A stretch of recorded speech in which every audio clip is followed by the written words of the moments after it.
Hello, నేను విశేషరావు. తెలంగాణలో ఆంధ్రప్రదేశ్లో ఎమ్మెల్సీ ఎన్నికలు జరుగుతున్నాయి. తెలంగాణలో 3 ఎమ్మెల్సీలకి, ఆంధ్రప్రదేశ్లో 3 ఎమ్మెల్సీకి జరుగుతున్నాయి. 2 టీచర్ నియోజకవర్గాలకి జరుగుతున్నాయి. తెలంగాణలో 1 గ్రాడ్యుయేట్ నియోజకవర్గానికి జరుగుతున్నాయి. ఆంధ్రప్రదేశ్లో 2 గ్రాడ్యుయేట్ నియోజకవర్గాలకి, 1 టీచర్ నియోజకవర్గానికి జరుగుతున్నాయి. ఈ ఫలితాలు ఎలా ఉండబోతున్నాయి అనే దాని మీద చాలా ఆసక్తి నెలకొంది అందరికి కూడా. అందుకే ఒక సర్వే చేసాము. ఈ సర్వేలో ఎవరు గెలిచే అవకాశం ఉంది అనేది ఎగ్జిట్ పోల్ రూపంలో మీకు చూపించేటువంటి ప్రయత్నం చేస్తాను. తాజా సర్వే ఆల్రెడీ పోలింగ్ దాదాపుగా ముగిసింది. సో దీని పబ్లిక్ మూడ్ లేదంటే ఓటర్స్ యొక్క మూడ్ ఎలా ఉంది అనేది బేస్ చేసుకొని ఈ సర్వే చేయడం జరిగింది. ఈ సర్వే ప్రకారం పల్స్ టుడే సర్వే రిపోర్ట్ ఇది. ఈ సర్వే ప్రకారం అటు తెలంగాణలో ఇటు ఆంధ్రప్రదేశ్లో, తెలంగాణలో 1 గ్రాడ్యుయేట్ 2 టీచర్ ఎమ్మెల్సీ స్థానాలు, ఆంధ్రప్రదేశ్లో 2 గ్రాడ్యుయేట్ 1 టీచర్ ఎమ్మెల్సీ స్థానాలు, మొత్తం 2 రాష్ట్రాల్లో 6 స్థానాల్లో ఇవాళ పోలింగ్ జరుగుతుంది. సో ఈ 6 స్థానాల్లో పల్స్ టుడే సర్వే సంస్థ నిర్వహించింది.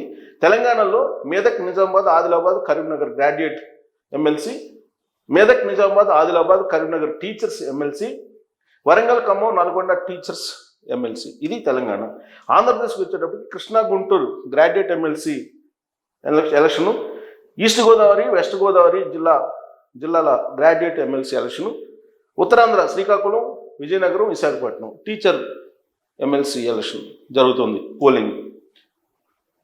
పల్స్ టుడే సర్వే ఫలితాలను కనుక చూస్తే స్థానాల వారీగా తెలంగాణలో మెదక్, నిజామాబాద్, ఆదిలాబాద్, కరీంనగర్ గ్రాడ్యుయేట్ ఎమ్మెల్సీ స్థానానికి 56 మంది అభ్యర్థులు పోటీ చేస్తున్నప్పటికీ ప్రధానంగా 4 మధ్య ఈ పోటీ ఎక్కువగా ఉంది. ఇక్కడ ప్రధాన పోటీ అభ్యర్థులు ఎవరెవరంటే ప్రసన్న హరికృష్ణ బీఎస్పీ పార్టీ బలపరిచినటువంటి అభ్యర్థి, చిన్న మైల్ అంజిరెడ్డి బీజేపీ అభ్యర్థి, ఆల్ఫోర్స్ నరేందర్ రెడ్డి కాంగ్రెస్ అభ్యర్థి, యాదగిరి చంద్రశేఖరరావు ఇండిపెండెంట్ అభ్యర్థి. బీఆర్ఎస్ పార్టీ ఇక్కడ పోటీ చేయట్లేదు. ఆంధ్రప్రదేశ్లో వైఎస్ఆర్ కాంగ్రెస్ పార్టీ పోటీ చేయట్లేదు. ఆ 2 పార్టీలు ఈ ఎలక్షన్స్కి దూరంగా ఉన్నాయి. ఇక్కడ అధికార కాంగ్రెస్ పార్టీకి ఓటమి తప్పదని చెప్పి సర్వే చెప్తుంది. కాంగ్రెస్ తన సిట్టింగ్ స్థానాన్ని కోల్పోయే అవకాశం ఉంది. కాంగ్రెస్ అభ్యర్థి 3వ స్థానానికి పరిమితం కాబోతున్నారని చెప్పి అంచనా వేస్తుంది ఈ సర్వే.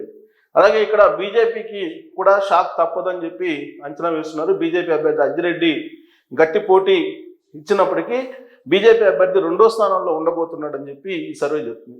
ఇక్కడ ప్రసన్న హరికృష్ణ బీఎస్పీ అభ్యర్థి గెలవబోతున్నారని చెప్పి అంచనా వేస్తుంది.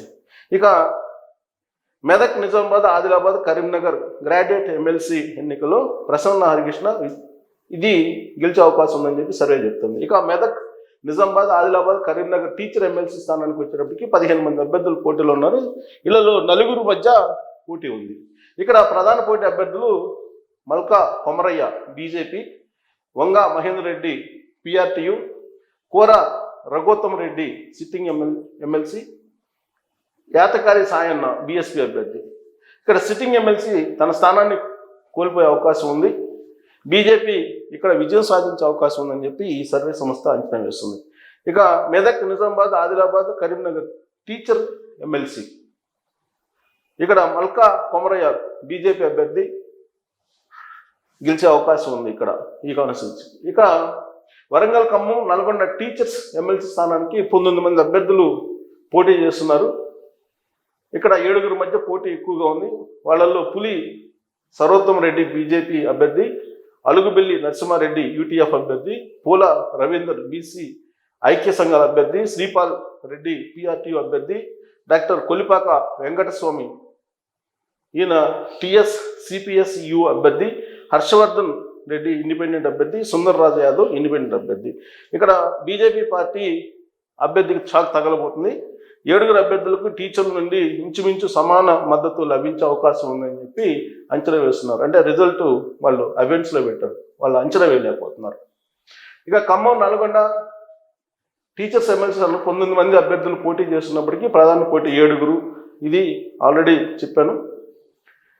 ఇక కృష్ణా, గుంటూరు గ్రాడ్యుయేట్ ఎమ్మెల్సీ స్థానానికి మొత్తం 30 మంది అభ్యర్థులు పోటీ చేస్తున్నారు. కానీ ప్రధాన పోటీ ఇద్దరి మధ్య. ఆలపాటి రాజా తెలుగుదేశం పార్టీ కూటమి అభ్యర్థి, కెఎస్ లక్ష్మణరావు పీడీఎఫ్ అభ్యర్థి. కెఎస్ లక్ష్మణరావు గారు పోటీ ఇచ్చినప్పటికీ కూడా లక్ష్మణరావు గారు రెండో స్థానానికి పరిమితం అయ్యేటువంటి అవకాశం ఉందని చెప్పి తెలుస్తుంది.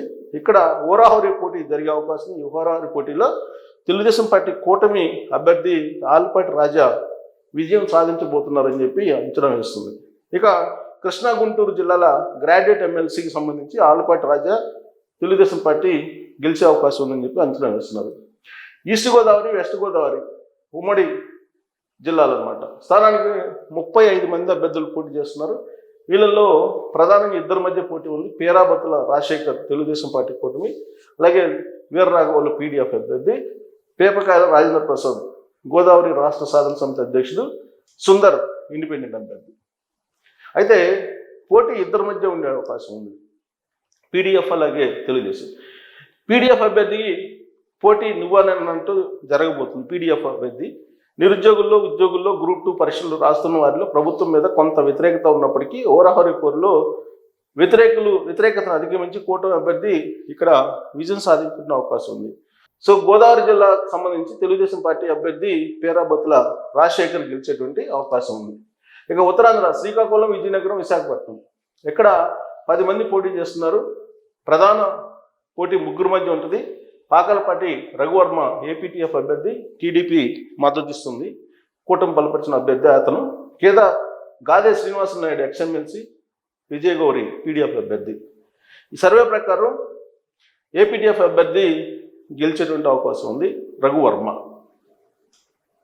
సో ఇది ఎగ్జిట్ పోల్స్ సంబంధించి ఆల్రెడీ ఎమ్మెల్సీ పోలింగ్ దాదాపుగా అయిపోయింది. దీంట్లో ప్రధానంగా తెలుగుదేశం పార్టీ గ్రాడ్యుయేట్ ఎమ్మెల్సీ ఎన్నికలు రెండిట్లో గెలిచే అవకాశం ఉంది. అలాగే తెలుగుదేశం పార్టీ కూటమి బలపరిచినటువంటి పీడీఎఫ్ అభ్యర్థి టీచర్స్ కాన్స్టిట్యూన్సీలో గెలిచేటువంటి అవకాశం ఉంది. అంటే కూటమి హవా కొనసాగబోతుంది ఆంధ్రప్రదేశ్లో. అలాగే తెలంగాణలో భిన్నమైనటువంటి సిచ్యువేషను ఉంది. కాంగ్రెస్ పార్టీ గ్రాడ్యుయేట్ ఎమ్మెల్సీ ఎన్నికల్లో తన స్థానాన్ని నిలుపుకుంటుందా లేదా అనేటువంటి ఉత్కంఠ అయితే నెలకొంది. ఈ సర్వే ప్రకారం అయితే కాంగ్రెస్ పార్టీ గెలిచే అవకాశం లేదు. మరి ఈ సర్వే మీద మీ అభిప్రాయం ఏంటి అనేది తెలియజేయచ్చు. Thank you.